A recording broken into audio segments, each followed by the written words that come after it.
अस्सलाम वालेकुम स्टूडेंट्स, उम्मीद है आप तमाम लोग खैरियत से होंगे। मेरा नाम मोहम्मद उमर खान है और इस चैनल पर गुफ्तगू करते हैं हम लॉ, लैट, लॉ गैट और LLB 5S के हवाले से। तो अगर आप नए स्टूडेंट हैं, इस चैनल पर पहली बार तशरीफ़ लाएं तो इस चैनल को ज़रूर सब्सक्राइब करें ताकि इस तरह की मजीद वीडियोज़ हम आप तमाम लोगों तक बर वक्त शेयर कर सकें।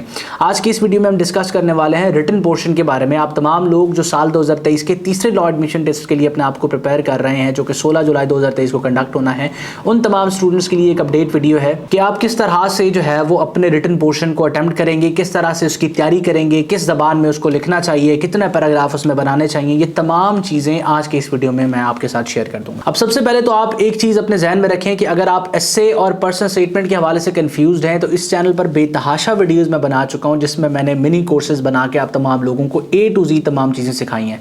अब मैं उनमें से 2 वीडियोज़ के बारे में आपको यहाँ रेफरेंस दूंगा। एक वीडियो आप जो है वो स्क्रीन पर इस वक्त देख रहे हैं, ये बेसिकली एस्से राइटिंग से रिलेटेड है, इसका डिस्क्रिप्शन में आपको लिंक मिल जाएगा। और ये दूसरी वीडियो है जिसका लिंक भी आपको डिस्क्रिप्शन में मिल जाएगा और ये पर्सनल स्टेटमेंट से रिलेटेड है। अगर आप ये जानना चाहते हैं कि एक अच्छा एस्से कैसे लिखा जाए, एक अच्छी पर्सनल स्टेटमेंट कैसे लिखा जाए, और आप इंटरेस्टेड हैं कि आप 25 में से 20-22 स्कोर करें, तो आपको ये वीडियोस लाजमी देखनी चाहिए और इनको फॉलो करना चाहिए। इन दोनों वीडियोस देखने के बाद आपको ये चीज क्लियर हो जाएगी कि एक अच्छा एस्से कैसे लिखना है, एस्से के अंदर पैराग्राफ कितने बनाने हैं, एस्से को किस लैंग्वेज में लिखा जाए और किस तरह से इसको प्रेजेंट करना है, पर्सनल स्टेटमेंट कैसे लिखा जाए, कितने पैराग्राफ उसके अंदर बनाने हैं और किस तरह से आप उसके अंदर अच्छा स्कोर कर सकते हैं। अब इस वीडियो में कुछ चीजें मैं यहां रेफरेंस के तौर पे आपको बता देता हूं, वो चीजें डिस्कस कर देता हूं जो आप स्टूडेंट्स को कंफ्यूज कर रही हैं। सबसे पहला सवाल कि एस्से और पर्सनल स्टेटमेंट को किस ज़बान में लिखना है।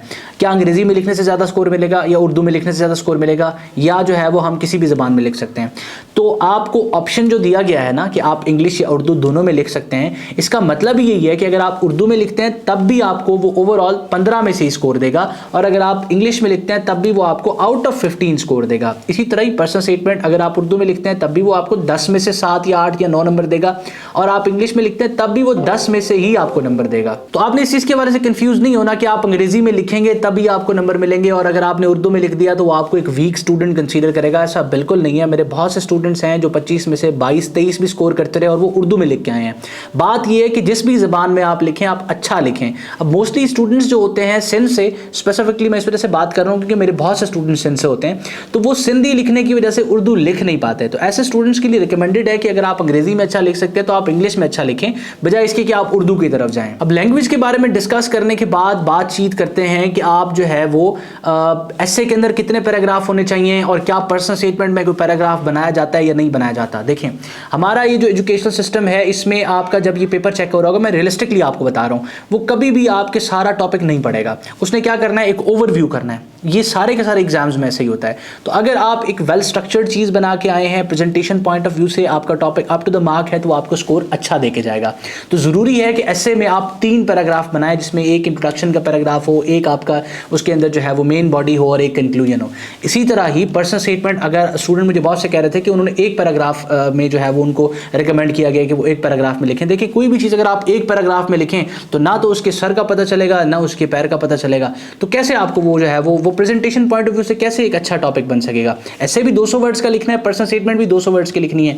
अगर दोनों की लेंथ इक्वल है तो डेफिनेटली बात है फिर आप पर्सनल स्टेटमेंट के भी 2 या एटलीस्ट 3 पैराग्राफ बनाएं, जिस तरह वो आपको जिस बेसिस पर जो है वो चीज़ प्रेजेंटेशन पॉइंट ऑफ व्यू से ठीक लग रही हो। क्योंकि पैराग्राफ बनाने का बेसिक पर्पज़ क्या है?